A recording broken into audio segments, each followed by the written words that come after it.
उत्तराखंड से यूसीसी को लेकर बड़ी खबर। देवभूमि में 9 नवंबर से लागू हो सकता है यूसीसी कमेटी ने अपनी अंतिम रिपोर्ट तैयार की।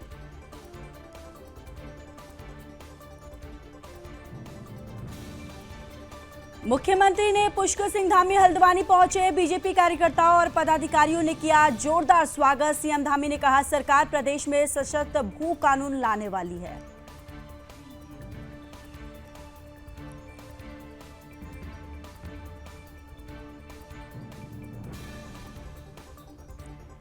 अशरफ हुसैन के खिलाफ हिंदू समाज में आक्रोश। हुसैन ने की थी महामंडलेश्वर पर अभद्र टिप्पणी।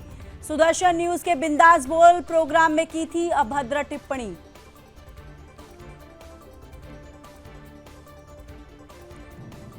एंटी नारकोटिक्स टास्क फोर्स की नशा जिहाद पर बड़ी कार्रवाई। 317 ग्राम स्मैक और 3 जिहादी गिरफ्तार।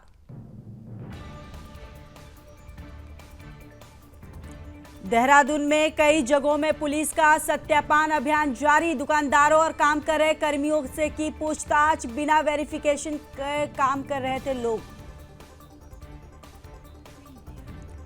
मसूरी में बीजेपी कार्यकर्ताओं ने राष्ट्रीय उपाध्यक्ष दुष्यंत गौतम को भव्य स्वागत किया है। बीजेपी सदस्यता अभियान की समीक्षा की। हर 6 साल में चलाया जाता है सदस्यता अभियान।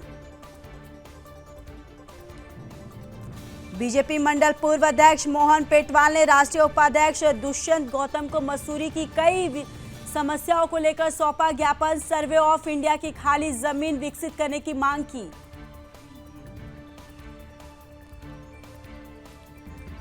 भ्रष्टाचार मुक्त उत्तराखंड संकल्प बढ़ रहा है आगे। भ्रष्टाचारियों को जेल भेजने की मुहिम तेज। विजिलेंस कार्रवाई हुई तेज। 48 घंटों में 2 रिश्वतखोर रंगे हाथ गिरफ्तार। रुद्रप्रयाग में लखपति दीदी अभियान की शक्ति को सम्मान कार्यक्रम का आयोजन। मुख्यमंत्री धामी ने कहा, मातृशक्ति की आजीविका सुधार की दिशा में महत्वपूर्ण कदम। और देहरादून में हुआ आंतरिक सड़कों और नाली निर्माण कार्यों का भूमि पूजन। 43.44 लाख की लागत से हो रहा है निर्माण। कैबिनेट मंत्री ने पूजन कर अधिकारियों को सही गुणवत्ता के सामान के निर्देश दिए।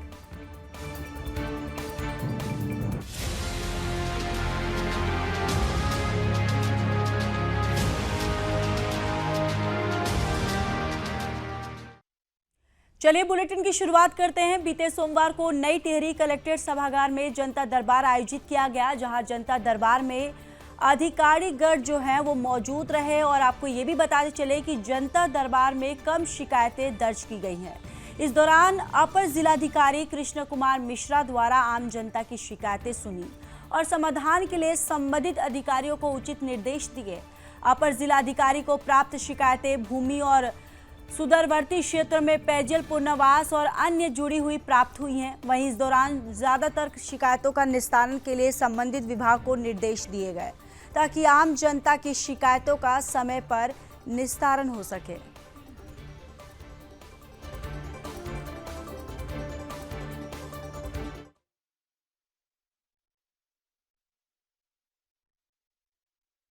जो संबंधित विभाग हैं, कुछ में पानी की समस्या के लिए जल संस्थान को और बाकी सभी विभागों को जो है तत्काल समाधान के निर्देश दिए गए। कुछ का समाधान तो त्वरित रूप से हो गया और कुछ दीर्घकालिक प्रक्रिया हैं जिसमें समस्या का समाधान शीघ्र ही डिपार्टमेंट कर लेंगे।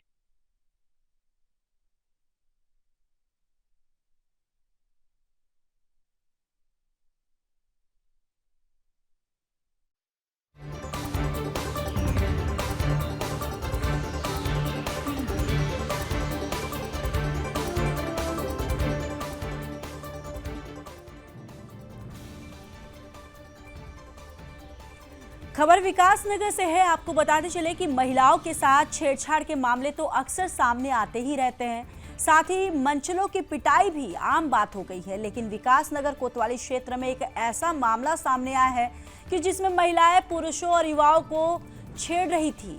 और हुआ यूं कि जब पुलिस बाजार में गश्त कर रही थी तो उनको सूचना मिली कि बाजार में महिलाओं का एक समूह जो है वो आते जाते युवाओं और पुरुषों को छेड़ रहा है और अश्लील इशारे भी कर रहा है।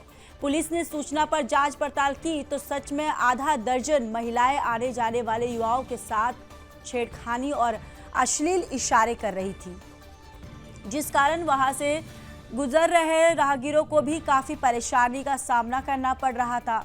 पुलिस ने जैसे ही इन महिलाओं के खिलाफ अभियान चलाया तो 5 महिलाओं को गिरफ्तार किया गया। पुलिस ने इन महिलाओं के खिलाफ संबंधित धाराओं में मुकदमा दर्ज कर आगे की जांच जो है वो शुरू कर दी है।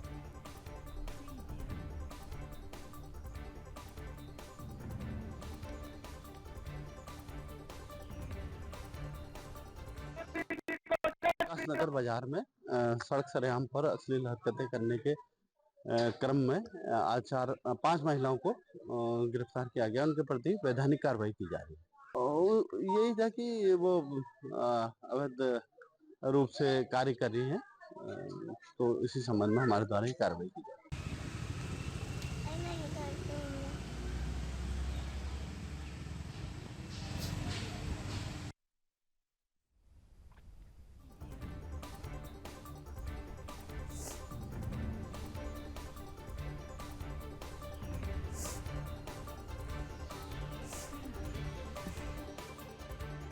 देहरादून में पिछले लंबे समय से कई इलाकों में पुलिस सत्यापन अभियान चला रही है। इस सत्यापन अभियान में कई राज्यों के लोग जो बिना पुलिस वेरिफिकेशन के कार्य कर रहे हैं, यानी कि बिना पुलिस वेरिफिकेशन के काम कर रहे हैं, उनके भवन मालिकों पर जुर्माना भी लगाया जा रहा है।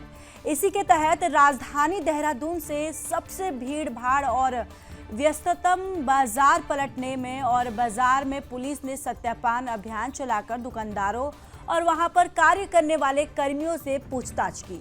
इस अभियान में कई ऐसे लोग भी मिले हैं जिनके पास पर्याप्त दस्तावेज नहीं थे। देहरादून के एसपी सिटी जो है प्रमोद कुमार ने बताया कि पिछले दिनों पलटन बाजार में काफ़ी अराजकता का माहौल बन गया था और कई जगह से तमाम शिकायतें भी आ रही थी।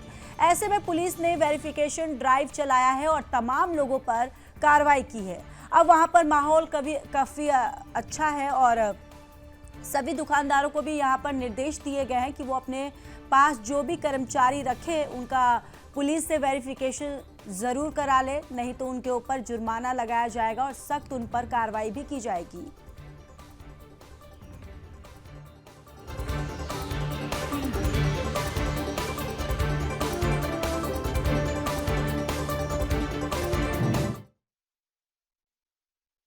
देखिए, सत्यापन अभियान जो है हमारा लगातार अपना अभी भी चल रहा है। और आप इस बात के खुद भी साक्षी हैं कि जो हमारा पलटन बाज़ार की स्थिति अगर आप देखें 15 दिन पहले क्या थी और 15 दिन बाद क्या हो गई है, तो वो खुद मुआयना करके आपको पता लग जाएगा कि जो पलटन बाज़ार की स्थिति पहले से बहुत बेहतर हो गई है और जो भी उसमें अराजक तत्व थे या जो बाहरी प्रदेश के लोग बिना उसके सत्यापन के घूम रहे थे, तो ऑलमोस्ट उनका भी हम लोगों ने सभी का सत्यापन कर लिया है। और लगातार आप देख रहे हैं, लगातार हम इस अभियान को पलटन बाज़ार के अलावा और भी जो हमारे व्यस्तम एरियाज़ हैं, जो मार्केट वाले एरियाज़ हैं विभिन्न थाना क्षेत्रों में, तो वहाँ भी इसको लगातार हम लोग जारी रखेंगे।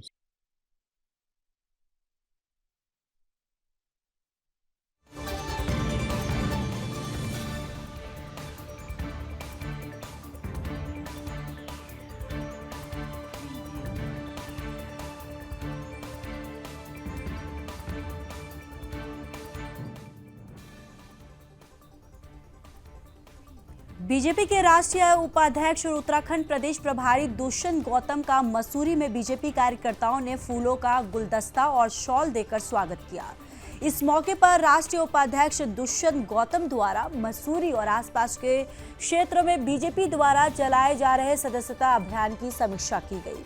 उन्होंने कहा कि भारतीय जनता पार्टी द्वारा हर 6 साल में संगठन पर्व के रूप में संगठन को मजबूत करने के लिए सदस्यता अभियान चलाया जाता है, जिसके बाद सक्रिय सदस्यता का चयन किया जाता है और मजबूत संगठन का निर्माण जो है उसका कार्य किया जाएगा। उन्होंने कहा कि मसूरी में सदस्यता अभियान काफ़ी तेज़ी से चल रहा है, जिससे वो काफ़ी संतुष्ट है। उन्होंने कहा कि प्रधानमंत्री नरेंद्र मोदी द्वारा देश के तीसरी बार प्रधानमंत्री बने हैं और ये इतिहास है। और उन्होंने कहा कि आने वाले समय के अंदर देश में कई चुनौतियाँ हैं। कुछ लोग राजनीतिक लाभ के लिए देश को जाति धर्म के नाम पर बांटना चाहते हैं, जो टुकड़े टुकड़े गैंग के सरगना हैं, जो सीमाओं को असुरक्षित करने का काम कर रहे हैं। तो देखिए, बीजेपी कार्यकर्ताओं ने इनका उपाध्यक्ष का जोरदार स्वागत किया है और साथ ही साथ आपको बताते चले कि इन्होंने इस दौरान विपक्ष पर तंज कसा है और इस अभियान की समीक्षा जो है हर साल में की जाती है और हर 6 साल में सदस्यता अभियान जो है बीजेपी के द्वारा चलाई जाती है।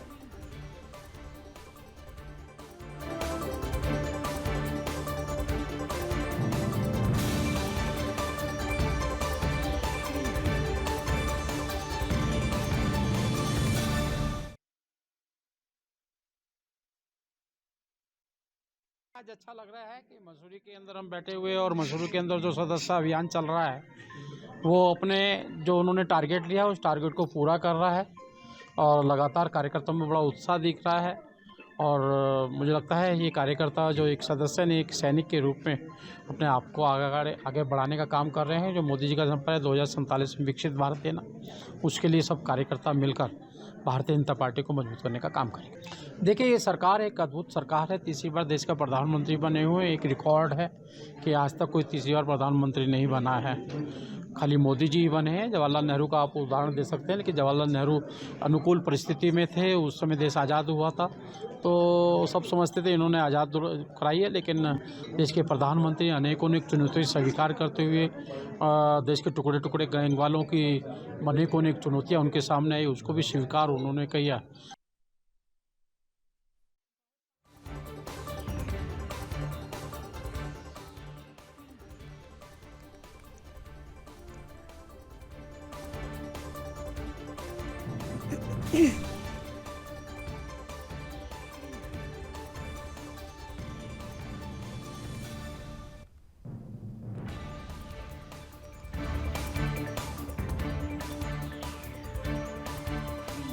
मसूरी के बीजेपी मंडल के पूर्व अध्यक्ष मोहन पेटवाल ने बीजेपी के राष्ट्रीय उपाध्यक्ष दुष्यंत गौतम को मसूरी की कई समस्याओं को लेकर ज्ञापन सौंपा। मोहन पेटवाल ने कहा कि मसूरी के कई समस्याओं को लेकर केंद्र राज्य सरकार से संबंधित विषय को लेकर राष्ट्रीय उपाध्यक्ष दुष्यंत गौतम को ज्ञापन देकर बताया कि मसूरी के अंग्रेजों के समय पर स्थापित लंढौर बाजार की हालत बद से बदतर हो गई है। लंढौर बाजार को पर्यटन की दृष्टि से विकसित किया जाना जरूरी है। उन्होंने कहा कि लंढौर बाजार में साइंस एंड टेक्नोलॉजी के अधीन सर्वे ऑफ इंडिया की करीब 33.5 एकड़ भूमि है जो पिछले 25 वर्षों से खाली पड़ी हुई है, जिसमें एक खेल का मैदान है, 24 के आसपास कॉटेज और 60 के आसपास फ्लैट है, जहां पर शिक्षा के क्षेत्र, विद्यालय, कॉलेज और रोजगार परक विषयों पर इंस्टीट्यूट खोला जा सकता है और लंढौर बाजार को हेरिटेज बाजार के रूप में विकसित किया जा सकता है। उन्होंने कहा कि वर्तमान में लंढौर बाजार में रह रहे सैकड़ों लोगों की आजीविका खतरे में है। उन्होंने बीजेपी राष्ट्रीय उपाध्यक्ष से केंद्रीय मंत्री साइंस एंड टेक्नोलॉजी भारत सरकार से लंढौर बाजार और सर्वे ऑफ इंडिया की जमीन के उपयोग को लेकर वार्ता करने का आग्रह किया गया। वहीं मसूरी में भारतीय जनता पार्टी के कार्यालय नहीं है, जबकि नगर पालिका परिषद द्वारा कांग्रेस पार्टी को किराए पर कार्यालय दिया गया है। उन्होंने राष्ट्रीय उपाध्यक्ष दुष्यंत गौतम से मसूरी को समस्या को लेकर मुख्यमंत्री से बातचीत करने का आग्रह किया, जिससे मसूरी को विकास की ओर अग्रसर किया जा सके और लोगों को मूलभूत सुविधाएं उपलब्ध कराया जाए, उनको आर्थिक रूप से मजबूत किया जा सके।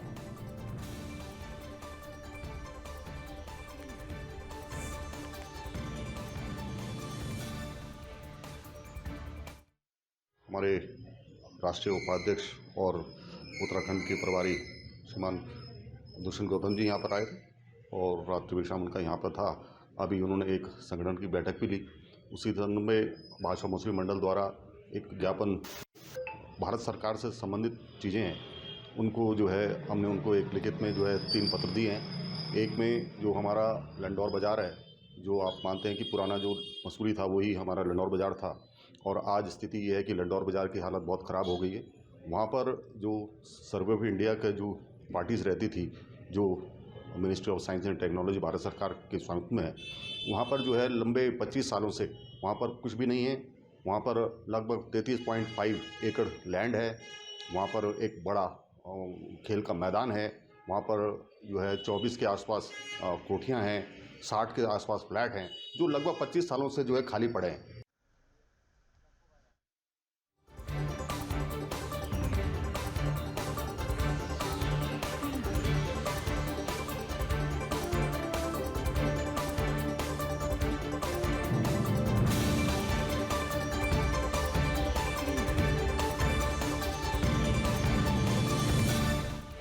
करते हैं। मुख्यमंत्री पुष्कर सिंह धामी ने रुद्रप्रयाग के खेल मैदान में लखपति दीदी अभियान शक्ति को सम्मान कार्यक्रम में प्रतिभाग किया है। इस अवसर पर मुख्यमंत्री पुष्कर सिंह धामी ने केदारनाथ और विधानसभा की दिवंगत विधायक शैला रानी रावत को श्रद्धांजलि देते हुए कहा कि उनके निधन पर मैंने इस विधानसभा की जिम्मेदारी बतौर उनका प्रतिनिधि लेने का आश्वासन दिया था। इसी क्रम में लगातार क्षेत्र के विकास के लिए शासन प्रशासन सहित वरिष्ठ मंत्री इसमें लगे हुए हैं। उन्होंने कहा कि बीते दिनों 31 जुलाई को अतिवृष्टि के चलते भारी नुकसान हुआ। सड़कें और पैदल मार्ग बंद हो गए थे। यात्रा मार्ग पर फंसे कई स्थानों से करीब 15,000 लोगों को रिकॉर्ड समय में मैनुअल और हेली से रेस्क्यू कर उनको सुरक्षित निकाला गया। इसके अलावा 15 दिनों में पैदल मार्ग को सुचारू कर 1 महीने के भीतर ही यात्रा को पूर्व जैसे भव्य स्वरूप में वापस लाया गया। उन्होंने स्थानीय जनता और केदार घाटी के लोगों को इस पूरे रेस्क्यू अभियान से लेकर यात्रा को दोबारा समय पर शुरू करवाने के लिए धन्यवाद दिया।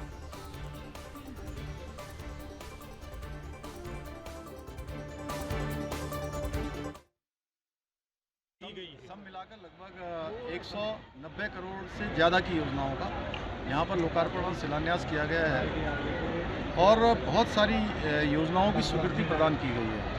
लगभग मैं समझता हूँ कि सैकड़ों योजनाएं यहाँ की स्वीकृत हुई हैं और जिनको घोषणाओं के रूप में स्वीकृति प्रदान कर दी गई है, जिनके शासनादेश भी निकल गए हैं, जो आने वाले समय में इस पूरे रुद्रप्रयाग जनपद में और केदार घाटी में विकास के मामले में ये सभी योजनाएं एक मील का पत्थर साबित होंगी। इन योजनाओं के धरातल पर उतरने से ये जनपद हमारा आदर्श जनपद के रूप में एक तरह से प्रख्यात होगा, ख्याति इसकी बढ़ेगी और हम चाहते हैं कि जो हमारा बाबा केदार का धाम है, उस केदार के धाम को पूरे विश्व के अंदर लोग उसको आस्था और श्रद्धा के केंद्र के रूप में मानते हैं। तो ये धाम हमारा हर प्रकार से जो हमारे प्रधानमंत्री आदरणीय मोदी जी के नेतृत्व में 2014 के बाद तेज़ी से नवनिर्माण और पुनर्निर्माण हुआ है, वो काम रुकना नहीं चाहिए, वो काम और तेज़ी से आगे बढ़ना चाहिए। हम उसके लिए प्रतिबद्ध हैं, संकल्पबद्ध हैं और यात्रा का जो दूसरा चरण है वो पूरी तरह से ठीक प्रकार से चले। उसके लिए जो संशोधन करने थे, जो कुछ शिथिलीकरण करना था, यात्रा के प्रावधानों में जो यहाँ पर जगह जगह बैरिकेडिंग की जाती थी, उसको भी हमने कहा है कि मिनिमम बैरिकेडिंग करें, रजिस्ट्रेशन ऑफलाइन जो है व्यवस्था उसकी प्रारंभ करें।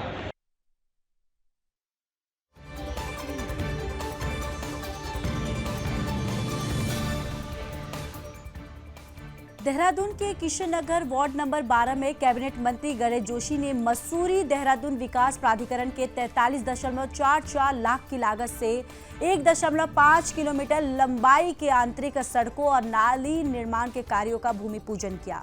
कैबिनेट मंत्री ने एमडीडीए के अधिकारियों को सड़क निर्माण में इस्तेमाल सामान की गुणवत्ता का विशेष ध्यान देने की भी निर्देश दिए।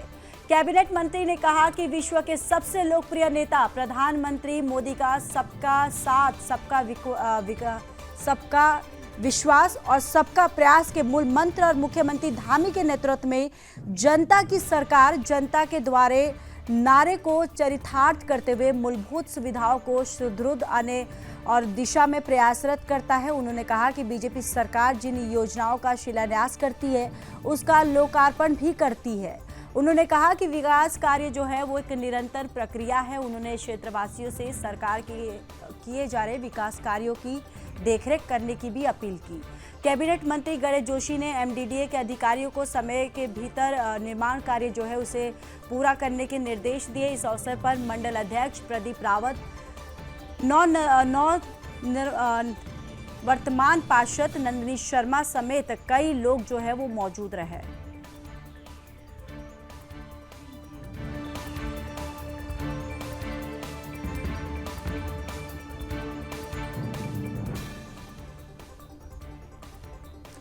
मुख्यमंत्री पुष्कर सिंह धामी का भ्रष्टाचार मुक्त उत्तराखंड का संकल्प निरंतर आगे बढ़ रहा है। प्रदेश में भ्रष्टाचारियों के खिलाफ विजिलेंस की कार्रवाई निरंतर गतिमान है। बीते 48 घंटों में विजिलेंस ने चमोली और पौड़ी से 2 रिश्वतखोरों को रंगे हाथ गिरफ्तार किया।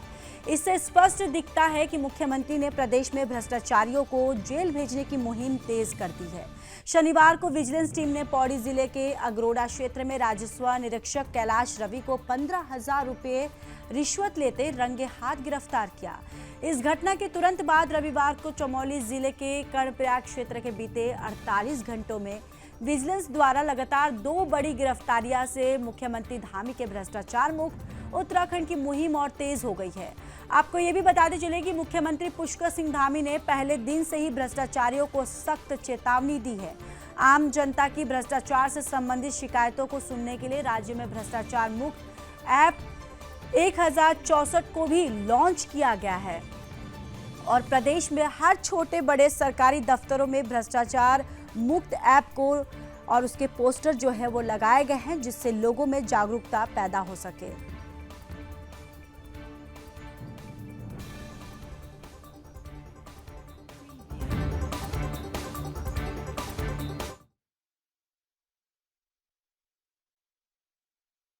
जमीन से जुड़ा हुआ मामला था।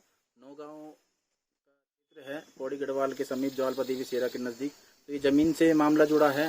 ये जो कानून को रवि कैलाश कल पकड़े गए, इन्होंने मेरे को इस ज़मीन के लिए आख्या बनाने के लिए और इस ज़मीन का मेजरमेंट के लिए इन्होंने कुछ मेरे से डिमांड करी थी, जिसकी मैंने सूचना विजिलेंस डिपार्टमेंट को दी थी, देहरादून विजिलेंस डिपार्टमेंट को। तो उन विजिलेंस डिपार्टमेंट के मदद से मैंने कल ये कार्रवाई करी और उसमें मैं सफल रहा। तो मेरी सरकार से यही विनती रहेगी कि जो हमारी खाली भूमि है, जो हमारी यहाँ पे पौड़ी गढ़वाल नौगांव क्षेत्र में हमारी पैतृक संपत्ति है, जो खाली ज़मीनें हैं, उसमें अगर कोई कब्जा कर देगा तो कब्जा उसका हो जाएगा, पहला सवाल। दूसरा सवाल, क्या कोई इंसान यहाँ पे गढ़वाल उत्तराखंड सरकार से मेरी विनती है कि जिनकी ज़मीनें खाली पड़ी हैं, क्या वो सेफ्टी नहीं है? इस समय उनकी सेफ्टी नहीं है। जब तक वहाँ पे ये कब्जा ना हो, किसी का कोई एंगल ना हो, किसी का कोई लेंटर ना डला हो, तो इन ज़मीनों का इसके बारे में कोई हल करा जाए। मुख्यमंत्री जी से मेरा निवेदन है।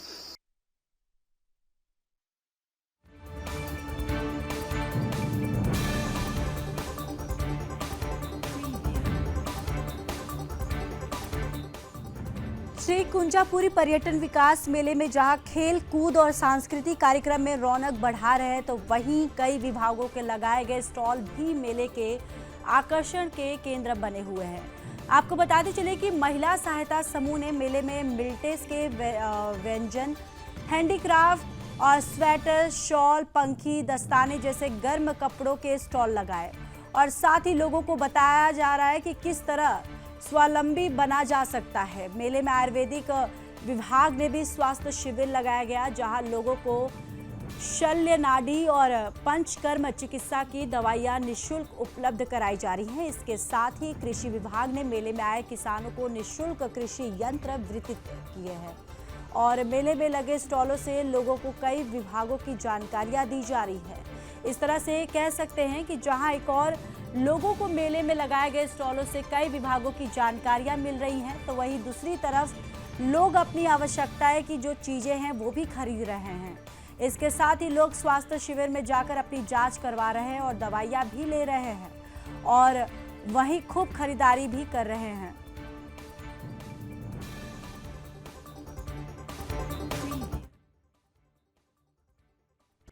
हर वर्ष जो भी है हमारा जो ये श्री मां कुंजापुरी पर्यटन एवं विकास मेला है, इसमें हर वर्ष हम अपने विभाग का स्टॉल लगाते हैं और इस वर्ष हमने एक अलग जो विधा है हमारी आयुर्वेद जैसे शल्य चिकित्सा, पंचकर्म, योग, मर्म चिकित्सा, न्यूरोथेरेपी, इसके बारे में लोगों को जागरूक करने के लिए हमने यहाँ पे प्रयास किया है और हमारे स्टॉल में नगरवासी भारी संख्या में आके इसका लाभ प्राप्त करती हूँ। मेरे समूह का नाम लक्ष्मी सहायता समूह है, जो ग्राम बनाली के उसमें आता है। ग्रामीण आजीविका मिशन के द्वारा हम लोगों के छोटे छोटे समूह बने हुए जो अपने गाँव में स्थानीय उत्पादों का वो करते हैं, साथ में स्थानीय व्यंजनों का भी वो करते हैं। ये जो हमारी गढ़वाली वो है, गढ़वाली व्यंजन है जो आगे बढ़ते गए, जैसे स्थानीय उसमें दाल की पकौड़ियाँ हुई और मंडवे के मोमोज हुए, साथ में झंगोरे की खीर है और स्वाले हुए, और साथ में जो हमारी गाँव के दालें हैं, मसाले हैं, घर के बने हुए पिसू लोन है। यहाँ पे मैं माँ कुंजापुरी स्वयं सहायता समूह से हूँ। इसमें हम सभी महिलाएं काम करती हैं। इसमें हम जैसे जूट का काम करते हैं, टोकरी बनाते हैं, चप्पलें, अचार, जैम, चटनी, सभी इसमें रोजगार का वो होता है। सभी महिलाएं इसमें मिलकर काम करती है और सर इसमें ये जैसे माँ कुंजापुरी मेला चल रहा है, इसमें स्टॉल लगाया जाता है। इसमें सभी महिलाएं मिलकर काम करती हैं। इसमें सभी को रोजगार का साधन हो जाता है। ये हर जगह स्टॉल लगाई जाती है।